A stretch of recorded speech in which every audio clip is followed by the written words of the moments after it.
is going on, Arkansas Razorback fans, SEC fans everywhere? Welcome. It is the one, the only Pig Trail Network. I'm its host and creator, Danyel. I hope you're doing well. We're talking about Arkansas basketball. Finally, a little bit of change of scenery for everybody. That's a good thing. Football's just been one heartbreak after the other and one disaster after the other. It's good to kind of switch sports a little bit, especially a sport. Well, I mean, it's basketball. I mean, you know, you can't go too wrong with college basketball. But before we get into all this, if you guys would at the end of the video, like, comment, share the content that you just watched. And of course, if you haven't already, feel free to tap the subscribe button down below. I'd appreciate it. And one last thing on football, LSU in Fayetteville for a night game. That doesn't happen very often, especially when you're as bad as Arkansas football is. So Fayetteville, I would love to hear about the attendance being north of like 60,000. I don't think it happens, but I would absolutely love to hear or read about that. You know, that'd be awesome. You know, to go along with hopefully an actual, you know, a good football game, which I think might be the case. Wait and see. That video's coming. Getting into Arkansas basketball really quick. This won't be a real long video. It'll be pretty short. Arkansas opens up against Texas on the 9th, 6 p.m. on ESPN. They start SEC play January 9th. For some reason I thought, I'm sorry, my bad. January 5th against Texas A&M on the road, 5 p.m. According to ESPN, that's going to be on SEC Network.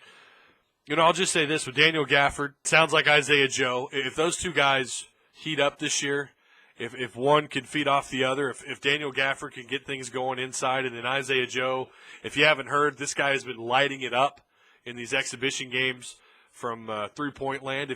If they get some pieces going, they could have a pretty good team. Now, obviously, everyone's picking them low. I don't think anybody has them even in the top 6 in the SEC this year. That's probably about right. That's probably I would probably put them somewhere between 8 and 12. You know, somewhere near the back. It's just because of all the production from a year ago. All the scoring production is gone outside of Daniel Gafford. And what I hope they do with Gafford this year, and I think you're going to see this happen, you're going to get that kind of Moses Kingsley effect. You remember when Moses Kingsley was fed inside and they let him just eat it up and let him actually do some more inside? I think that's what you're going to see with Daniel Gafford. I think you're going to see them let him loose inside.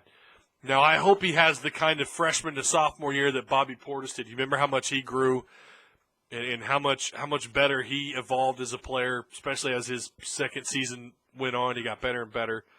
I would love to see that kind of increase in productivity from Daniel Gafford. He's got some things he needs to work on, especially if he wants to be a lottery pick, especially if he wants to be up there near the top of the first round in the next NBA draft. He's going to have to evolve his game. And I think if that happens, and if Isaiah Joe or someone heats up outside, just overall, just play better than you did a year ago. I thought last year with all the pieces they had back, with Daniel Gafford as an outstanding freshman, and with the experience they had back a year ago, I really expected them to go further than losing in the first round to Butler in the tournament. If you're going to ask me if I think Arkansas has a shot at the tournament, I think anything's possible with a guy like Daniel Gafford. I know they have the talent. The problem is they're freshmen and sophomores. They're young. Too many new pieces. It could be a surprisingly good year where we see one or two of these new guys just completely blow us away and surprise us, and Arkansas as a team benefits, and they go on and do something special. Maybe, who knows, maybe they actually go far this year in the tournament, or it's going to go the other way around, which is probably miss the tournament. But right now, with what I know and with what I know about the rest of this conference, how much better everybody else is this year with the experiences of the players these other teams have coming back in the SEC, I think it's going to be an uphill battle for Arkansas this year. I really do. But again, I'm liking what I'm hearing about Isaiah Joe. I'm liking what I'm hearing about some of these other youngsters. And obviously, I'm a big fan of Daniel Gafford. Anything could happen. But again, if you're asking me right now, Ty, yes or no on postseason play or on the NCAA tournament, I'm going to say no. I want to know what you guys think down below in the comment section. What happens this season? Do you think Arkansas makes the tournament? Do you think maybe people are overlooking them? And I think that is the case a little bit. I really do. I think that is the case to some degree, that, you know, Arkansas is, I mean, they're just being completely passed over. I think they're better than what the media makes them out to be, but at the same time, I think they come up just a little bit short. Let your voice be heard. Thank you so much for watching the video.